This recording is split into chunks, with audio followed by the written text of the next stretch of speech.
নমো ভগবতে বাসুদেবায় নমো। হরে কৃষ্ণ, রাধে রাধে। প্রিয় ভক্তগণ, আমি দলগা এসেছি একটা লোকনাথ ঠাকুর রং করতে।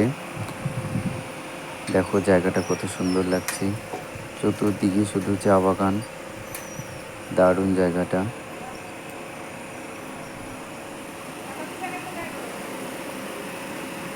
রং করা কমপ্লিট হয়ে গেছে।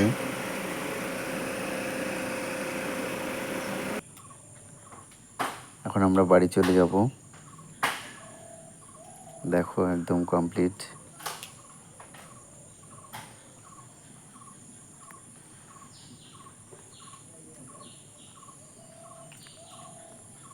হরে কৃষ্ণ, জয় নিতাই।